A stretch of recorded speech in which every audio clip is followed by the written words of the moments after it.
Chapter 8. A Gift from Saint Nicholas. Klaus Schlinger was a wealthy cobbler living on New Street in New Amsterdam. He was a contented bachelor who could afford 8, mind you, pairs of breeches, and he had a little side business of selling geese. He cut quite a figure in New Amsterdam society and was happy being single, until he met the fair Annette J. She was as pretty as a picture, and Klaus fell head over heels for her. He was not her only suitor, by any means. The local burgomaster was also courting the fair Annette J. But the burgomaster was a stingy, hard man, and in the end, Annette J gave her heart and hand to Klaus. At first, Klaus and Annette J were very happy and prosperous, raising geese and children. But the burgomaster was a vengeful sort of fellow, who began a series of improvements to the local neighborhood, charging highly for each one, until all their money was gone. The arrival of a blacksmith who repaired shoes with hobnails, so that the shoes lasted a year or more, left Klaus, Annette J and their 6 children as poor as church mice. Christmas Eve found the Schlinger family down to their last cold meal of bread and cheese. Klaus was wondering what he had left to sell, in order to feed his family. Then he remembered a fine pipe that he had found in one of his stockings on a long ago Christmas morning in Holland. It was a fine pipe, too good for a mere cobbler. Klaus knew even then that such a gift could only be from Saint Nicholas himself. Klaus leapt up and went to dig through an old chest until he found the pipe. As he unearthed it from under a pile of clothes, a draught of cold air came from the open front door. Klaus scolded his children for playing with the door and went to close it, but found the doorway filled by the merry, round figure of a stranger.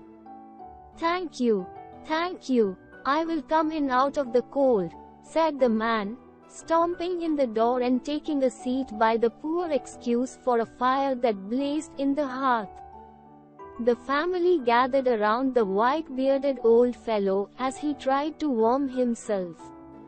He scolded them roundly for not keeping the fire hot, and when Klaus admitted that they had nothing left to burn, the old man broke his fine rosewood cane in two and threw it on the fire.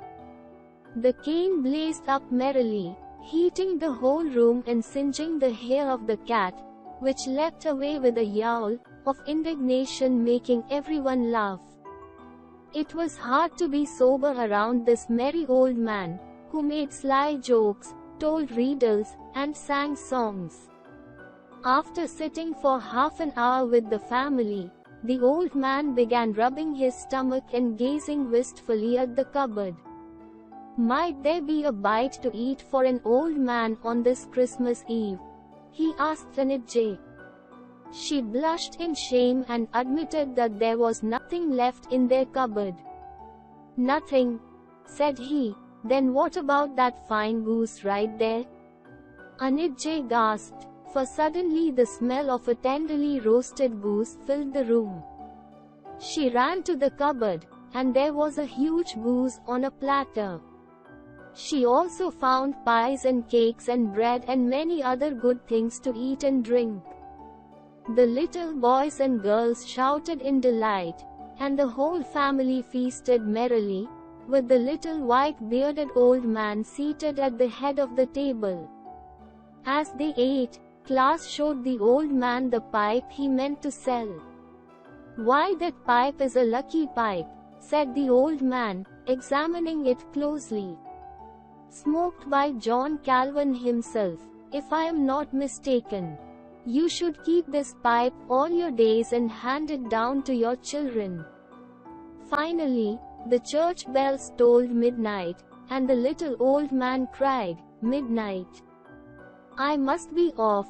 Klaus and Annette J begged him to stay and spend Christmas with them, but he just smiled merrily at them and strode over to the chimney. "A Merry Christmas to you all, and a Happy New Year," he cried. And then he disappeared. Ever afterwards, Anitjay and her daughters claimed they saw him go straight up the chimney, while Klaas and the boys thought he kicked up the ashes and disappeared out the door. The next morning, when Anitjay was sweeping the fireplace, she found a huge bag full of silver bearing the words, "A gift from Saint Nicholas."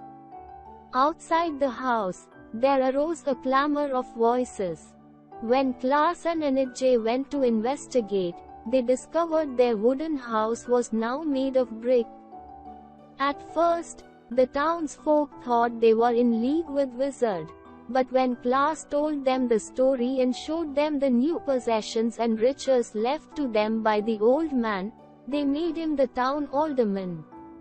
The transformed Dutch house remained a landmark for many years following the death of Klaas and Anitjay, until the British tore it down to make way for improvements in the neighborhood. Glossary: contented, satisfied, breeches, trousers. Vengeful, proceeding from a disarray to revenge. Chest, box, stomping, move foot. Hearth, the area around a fireplace. Singeing, burning. Yowl, cry, indignation, wrath. Wistfully, longingly.